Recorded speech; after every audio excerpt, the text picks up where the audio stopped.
આજ રોજ મોડાસા ખાતે અંબેડકર ભવનમાં શિક્ષક દિવસ નિમિત્તે કાર્યક્રમ થયું, જેમાં શ્રેષ્ઠ શિક્ષકો આખા જિલ્લાના અને શ્રેષ્ઠ શાળાઓને સન્માનિત કરવામાં આવ્યા।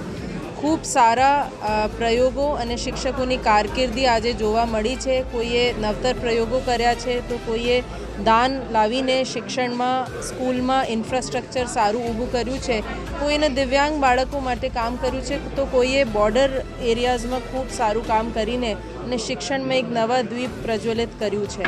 આજે આ મંચથી હું બધા મારા અરવલ્લીના અને અરવલ્લીના જે બીજા શિક્ષકો બીજા જિલ્લાઓમાં ફરજ બજાવે છે એ બધાને ખૂબ ખૂબ શુભેચ્છાએ આપું છું અને એમને આગળ શિક્ષણમાં આ રીતે જ બાળકોને સારું ભણતર કરાવીને એમને કેળવણી કરીને અને સમાજને સારી ભાવિ પેઢી અમે આપે એના માટે એમને વંદન પણ કરું છું અને ખૂબ શુભેચ્છાએ આપું છું।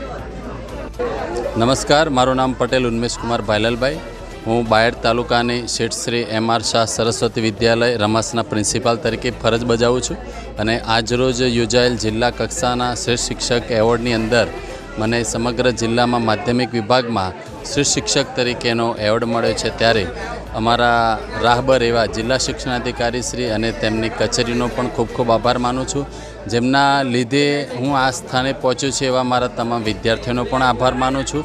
મારો શાળા પરિવાર અને કેળવણી મંડળનો પણ આજના તબક્કે ખૂબ ખૂબ આભાર માનું છું। Thank you. મારું નામ હરીશ કુમાર ભીખાભાઈ પ્રજાપતિ, રેલ્લાવાડા પ્રાથમિક શાળામાં સર્વિસ કરું છું। આજરોજ 5મી સપ્ટેમ્બર નિમિત્તે આજરોજ જિલ્લા કક્ષાનો એવોર્ડ વિતરણમાં મને જિલ્લા કક્ષાનો પારિતોષિક એવોર્ડ સન્માન થયું છે। હું બાળકો થકી અને મારા પરિવાર થકી અને શાળા પરિવાર વતી હું એવોર્ડનો સન્માનિત થયો છું, એ બદલ ખૂબ ખૂબ આભાર। Thank you. મારું નામ ઉપાધ્યાય આનલબેન બિપિનચંદ્ર। આજે 5મી સપ્ટેમ્બર શિક્ષક દિવસ નિમિત્તે હું આપ સર્વેને ખૂબ ખૂબ શુભેચ્છા પાઠવું છું। આજે અહીંયા મારી તાલુકા શ્રેષ્ઠ શિક્ષક તરીકે પસંદગી થઈ છે।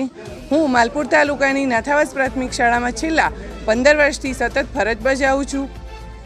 આ જે અહીંયા એવોર્ડ જે સેરેમની થઈ એના વિશે હું વાત કરું તો આપણે અહીંયા ફક્ત ને ફક્ત શિક્ષકનું જે વ્યક્તિગત કાર્ય છે એમનું બાળકો સાથેનું તાદાત્મ્ય તેમજ વાલીઓ સાથેની એમની સહભાગીદારી આ બધી બાબતોને ધ્યાન રાખી અને આ એવોર્ડની પસંદગી કરવામાં આવતી હોય છે।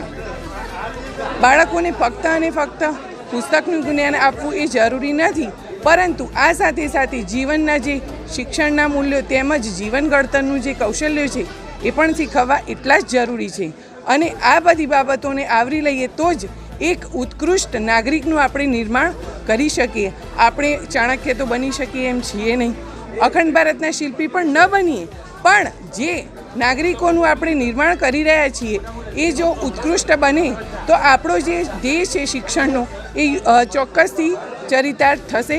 શિક્ષણની જે પ્રક્રિયા છે એ ખૂબ જ લાંબી છે, એમાં પરિવર્તન ઝડપથી આવે એવું શક્ય નથી, પરંતુ સતત પ્રયત્ન કરવાથી આપણે આપણી મંજિલ સુધી તો પહોંચી શકીએ છીએ।